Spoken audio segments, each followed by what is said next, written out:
ഈ കേരളം പോലുള്ള സ്ഥലത്ത് ജലാശയങ്ങളും ജലമാർഗങ്ങളും ധാരാളം ഉള്ള ഒരു സ്ഥലത്ത് ഇതുണ്ടാവുന്നത് സ്വാഭാവികമാണെന്നും കരുതുന്നത്. കേരളത്തിൽ ഒരു വർഷം 1500ഓളം ആളുകളാണ് മുങ്ങി മരിക്കുന്നത്. അതായത് ഡെയിലി 4 പേർ ശരാശരി മുങ്ങി മരിക്കുന്നുണ്ട്.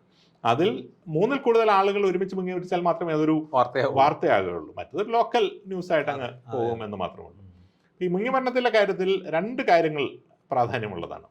ഒന്ന് എന്ന് പറയുന്നത്, നമ്മൾ ഇതിനെ ഒരു ഉത്തരവാദി, ഒരു അധികാരി, ഒരു ഡിപ്പാർട്ട്മെന്റ് ഇല്ല. നമ്മുടെ കേരളത്തിലുള്ള 3,34,000 ആളുകൾ, 3,34,00,000 ആളുകളിലും ആ ഒരു സുരക്ഷാ ബോധം ഉണ്ടാകണം. ഈ കുറച്ച് ഓട്ടോറിക്ഷ ഡ്രൈവർമാർക്ക് പരിശീലനം നൽകിക്കൊണ്ടോ, കുറച്ച് KSRTC ഡ്രൈവർമാർക്ക് പരിശീലനം നൽകിയതുകൊണ്ടോ നമ്മുടെ അടിസ്ഥാനപരമായിട്ടുള്ള സുരക്ഷാ ബോധം മാറില്ല.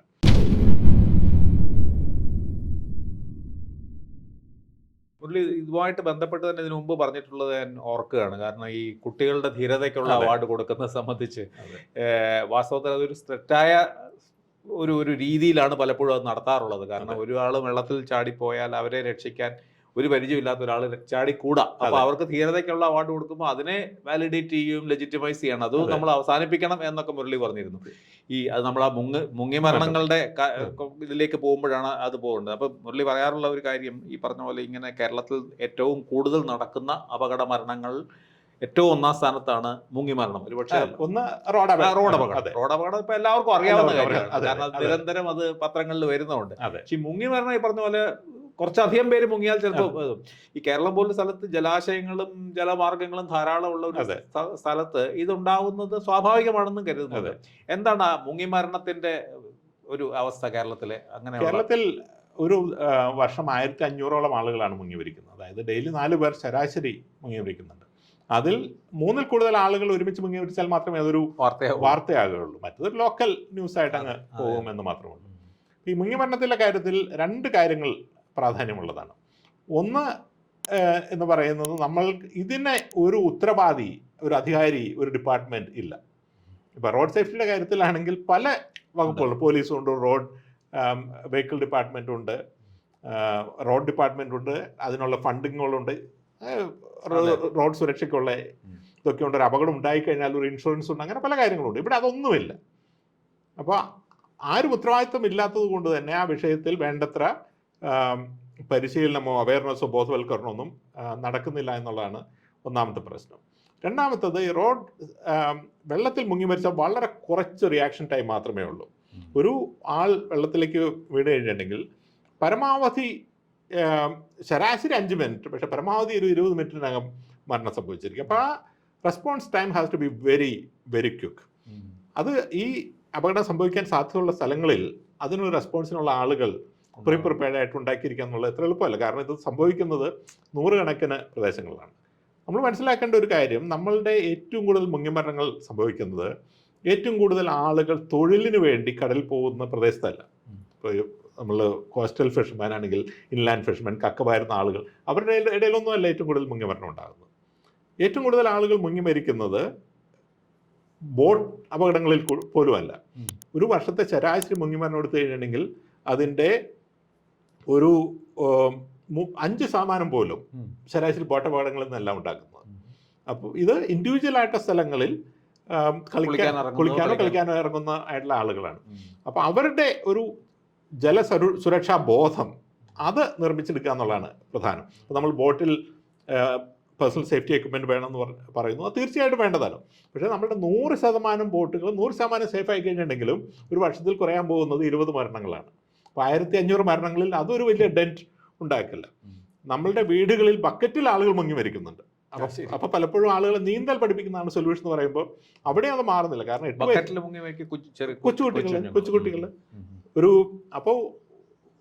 ഒരു 8 വയസ്സിന് എല്ലാവരെയും നീന്തൽ പഠിപ്പിക്കുന്നത് നിർബന്ധമുള്ള വേണ്ട കാര്യമാണ്, നമ്മൾ ചെയ്യേണ്ടതാണ്. പക്ഷെ നീന്തൽ പഠിപ്പിക്കുകയാണെങ്കിൽ പോലും 8 വയസ്സിന് താഴെയുള്ള എത്രയോ കുട്ടികളാണ് മുങ്ങി മരിക്കുന്നത്. അപ്പോൾ അതും അവിടെ ഒരു സൊല്യൂഷനാണ്. അവരാണ് എണ്ണം കൂടുതൽ കുട്ടികൾ അല്ല, ഏറ്റവും കൂടുതൽ അത് വലിയൊരു സംഖ്യയാണ്. പക്ഷെ ഏറ്റവും കൂടുതൽ മുങ്ങിമരണം സംഭവിക്കുന്നത് 10 to 30 ആയിട്ടുള്ള ഏജ് ഗ്രൂപ്പിലുള്ള ആളുകളാണ് ഏറ്റവും കൂടുതൽ മുങ്ങി മരിക്കുന്നത്. അത് ഒന്നാമത് കുട്ടികൾ ഇൻഡിപെൻഡൻ്റ് ആയിട്ട് പോകുന്നു, 15 ആവുന്നതോടെ ആ ഒരു കോൺഫിഡൻസ് അങ്ങ് കൂടുന്നു. പക്ഷെ സുരക്ഷയെ പറ്റിയുള്ള ബോധം കൺകറൻ്റ് ആയിട്ട് വന്നിട്ടില്ല. അപ്പോൾ ഈ ഒരു കോംപ്രിഹെൻസീവ് ആയിട്ടുള്ള ഒരു സേഫ്റ്റി ഏജൻസി ഉണ്ടാകണം.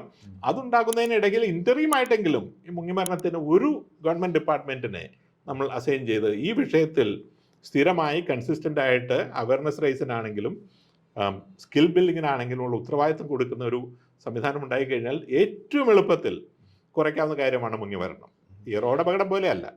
ഈ നേരത്തെ പറഞ്ഞ പോലെ ഈ നമുക്കത് വെള്ളത്തിൽ ചാടി രക്ഷപ്പെടുത്താൻ അറിയാത്ത മനുഷ്യർ ഈ സ്വാഭാവിക പ്രതികരണമായി ചാടുന്ന ഈ രക്ഷപ്പെടുന്നതിനെ അതിനെപ്പറ്റി എന്താ പറയുന്നത്? ഈ പറഞ്ഞ പോലെ കുട്ടികളാണ് പലപ്പോഴും അതിന് അവാർഡ് കിട്ടുന്നത്, പക്ഷെ അല്ലാത്തവരും ശ്രമിക്കാറുണ്ട്, അവരും വെള്ളത്തിൽ പെടാറുണ്ട്. ഓരോ വർഷത്തിൽ നമ്മൾ നോക്കിക്കഴിഞ്ഞിട്ടുണ്ടെങ്കിൽ ഈ 2 പേർ മുങ്ങി മരിക്കുന്നു, 3 പേർ മുങ്ങി മരിക്കുന്നതെല്ലാം മിക്കവാറും തന്നെ ഒരാൾ വെള്ളത്തിൽ പോയി കഴിയുമ്പോൾ അതിലെ രക്ഷിക്കാനുള്ളൊരു ശ്രമത്തിൽ നിന്നാണ്.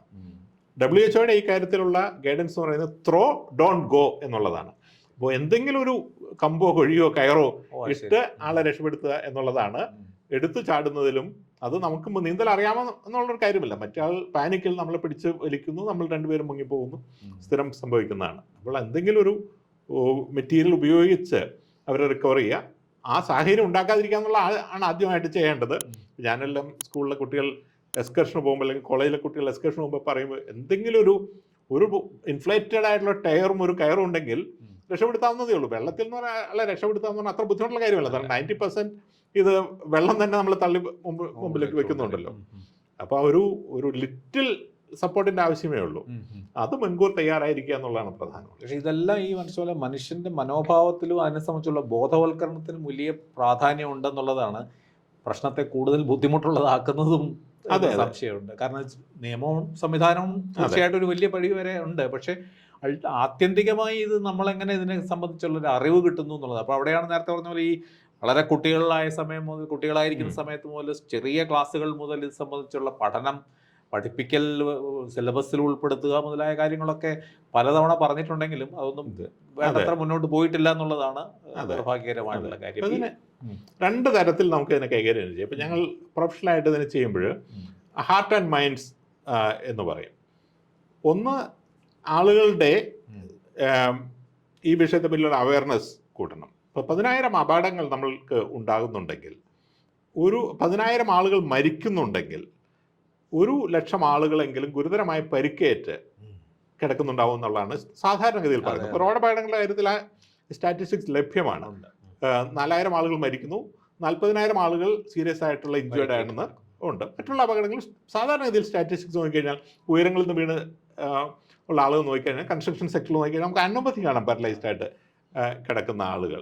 റെയിൽവേയുടെ കാര്യത്തിലാണെങ്കിലും അതുപോലെ തന്നെ, ഇലക്ട്രിക്യൂഷൻ ആണെങ്കിലും അതുപോലെ തന്നെ. അപ്പോൾ ആ 10,000 ആളുകൾക്ക് സീരിയസ് ആയിട്ട് ഇഞ്ചുറി ഉണ്ടെങ്കിൽ, 1,00,000 ആളുകൾക്ക് സീരിയസ് ഇഞ്ചുറി ഉണ്ടെങ്കിൽ, 10,00,000 ആളുകൾക്കെങ്കിലും മൈനർ ഇഞ്ചുറി ഉണ്ടായിക്കണം. ലൈഫ് ലോങ് ആയിട്ടുള്ള ഇമ്പാക്റ്റ് ഉണ്ടാവില്ല, പക്ഷേ അതിൽ പിന്നെ ഇമ്പാക്റ്റ് ഉണ്ടാകും. അതിൻ്റെ ഒരു 10 ഇരട്ടി അപകടങ്ങൾ ഉണ്ടാകാവുന്ന സാഹചര്യങ്ങൾ ഉണ്ടായിക്കാണും, പക്ഷെ അപകടം ആയി കാണില്ല. അപ്പോൾ നമ്മൾ കുറയ്ക്കാനായിട്ട് ശ്രമിക്കേണ്ടത് ഈ കതിരിൽ വെച്ച് വളം വയ്ക്കുക എന്ന് പറയുന്ന പോലെ ഈ അപകടം കുറയ്ക്കുക എന്നുള്ളത് മാത്രമല്ല നമ്മുടെ ലക്ഷ്യം. നമ്മുടെ ലക്ഷ്യം ഈ അപകടകരമായ പെരുമാറ്റങ്ങൾ ഇല്ലാതാക്കുക എന്നുള്ളതാണ്. ഇല്ലാതാക്കണമെങ്കിൽ നമ്മുടെ കേരളത്തിലുള്ള 3,34,000 ആളുകൾ, 3,34,00,000 ആളുകളിലും ആ ഒരു സുരക്ഷാ ബോധം ഉണ്ടാകണം. ഈ കുറച്ച് ഓട്ടോറിക്ഷ ഡ്രൈവർമാർക്ക് പരിശീലനം നൽകിക്കൊണ്ടോ, കുറച്ച് KSRTC ഡ്രൈവർമാർക്ക് പരിശീലനം നൽകിയതുകൊണ്ടോ നമ്മുടെ അടിസ്ഥാനപരമായിട്ടുള്ള സുരക്ഷാ ബോധം മാറില്ല. അത് മാറണമെങ്കിൽ ഗ്രാജുവലായി നമ്മളുടെ സ്കൂൾ തലത്തിൽ തന്നെ കുട്ടികൾക്ക് സുരക്ഷാ ബോധം ഉണ്ടാകുന്നു. ഇപ്പോൾ മറ്റുള്ള രാജ്യങ്ങളിൽ, സുരക്ഷ സീരിയസ് ആയിട്ട് എടുക്കുന്ന രാജ്യങ്ങളിൽ, ഒരു വീട്ടിൽ ഒരു കുട്ടി ഉണ്ടാകുന്നതിന് മുമ്പ് ആ വീട്ടിലെ സുരക്ഷ ഇൻസ്പെക്ട് ചെയ്യുന്ന ഒരു രീതിയുണ്ട്. ഇപ്പോൾ നമ്മളുടെ താഴെ ലെവലിൽ ഒരു ഇലക്ട്രിക്കൽ പ്ലഗ് ഉണ്ടെങ്കിൽ ആ പ്ലഗ് അടച്ചു വെക്കാനുള്ള ചില ഇതുണ്ട്. അതെല്ലാം അപ്പോൾ പുറമേ നിന്ന് ഒരാൾ വന്ന് ഇൻസ്പെക്ട് ചെയ്യും. അത് നമ്മുടെ ഉത്തരവാദിത്വം കൂടിയാവും. അപ്പോൾ ആ കുട്ടി ഉണ്ടാകുന്ന അന്ന് തൊട്ട് വീട്ടിൽ നിന്ന് ആ സുരക്ഷാബോധം കിട്ടുകയാണ്. ഇപ്പോൾ സ്കൂളിലേക്ക് വരുന്നു, സ്കൂളിൽ നിന്ന് സുരക്ഷാബോധം കിട്ടുന്നു, ഫസ്റ്റ് എയ്ഡിനെ പറ്റി പഠിക്കുന്നു. നമ്മൾ ഏതൊരു തൊഴിലെടുത്ത് കഴിഞ്ഞാൽ, ഇപ്പം ഞാൻ സിവിൽ എഞ്ചിനീയറിംഗ് പഠിച്ച ആളാണ്. സിവിൽ എഞ്ചിനീയറിംഗ് 52 കോഴ്സ് പഠിച്ചിട്ട് ഒരു കോഴ്സ് പോലും സേഫ്റ്റി ഉണ്ടായിരുന്നില്ല. ഞാൻ ആദ്യമായിട്ട് വിദേശത്ത് ഒരു പ്രൊഫഷണൽ ആയിട്ടുള്ള ഒരു കമ്പനിയിൽ ജോലി ചെയ്യുമ്പോൾ എനിക്ക് നാണക്കേടായിരുന്നു. വാസ്തവത്തിൽ ഞാൻ സുരക്ഷയെ പറ്റി ഒന്നും പഠിച്ചിരുന്നില്ല എന്നുള്ളത്. അത് നമ്മുടെ എല്ലാ എഞ്ചിനീയറിംഗ് ബ്രാഞ്ചുകളിലും പ്രാധാന്യമുള്ളതാണ്. ഇലക്ട്രിക്കൽ ആണെങ്കിലും മെക്കാനിക്കൽ ആണെങ്കിലും കെമിക്കൽ ആണെങ്കിലും ഇതെല്ലാം പ്രാധാന്യമുള്ളതാണ്. അപ്പോൾ ആ തരത്തിലുള്ള എഡ്യൂക്കേഷൻ എല്ലാം ഒരു സൈഡിൽ കൂടെ കൊണ്ടുവരിക. അതേസമയം തന്നെ അപകടമായി, അപ്പോൾ അത് ആണ് നമ്മളുടെ ഹാർട്സ് എന്ന് പറയുന്നത്. അതേസമയം തന്നെ ഈ അപകടകരമായി പെരുമാറുന്ന ആളുകളുണ്ടല്ലോ, അതിനൊരു കോൺസിക്വൻസ് വേണം. അപ്പോൾ നമ്മൾ ഇതെല്ലാം ഈ പരിശീലനം എല്ലാം കൊടുത്താൽ പോലും ആളുകൾ അത് അപകടകരമായി പെരുമാറിയെന്ന് വരും. അപ്പോൾ അതിനൊരു കോൺസിക്വൻസ് വേണം.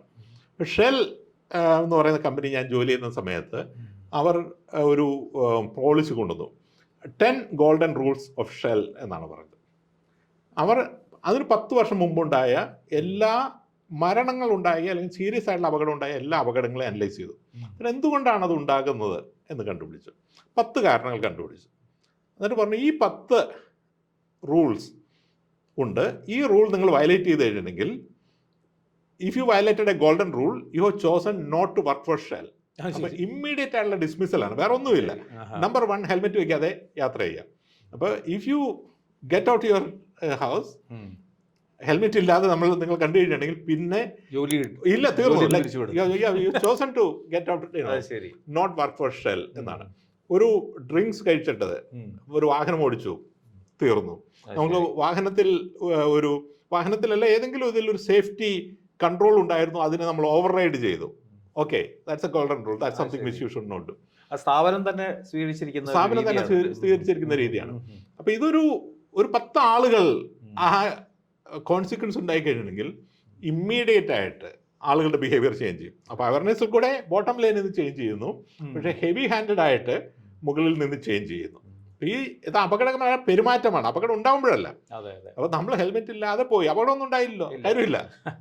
അതെ, അപകടത്തിന് വഴിയൊരുക്കുന്ന രീതിയിൽ നിങ്ങൾ പെരുമാറി, തീർന്നു. പ്രിവെൻഷനാണ്, പക്ഷെ വളരെ ഹെവി ഹാൻഡഡ് ആണ്. ഈ 2 കാര്യങ്ങളും ഒരുമിച്ച് ചെയ്തു കഴിഞ്ഞിട്ടുണ്ടെങ്കിൽ തീർച്ചയായിട്ടും മാറ്റം വരുത്തും ഉണ്ടാകും.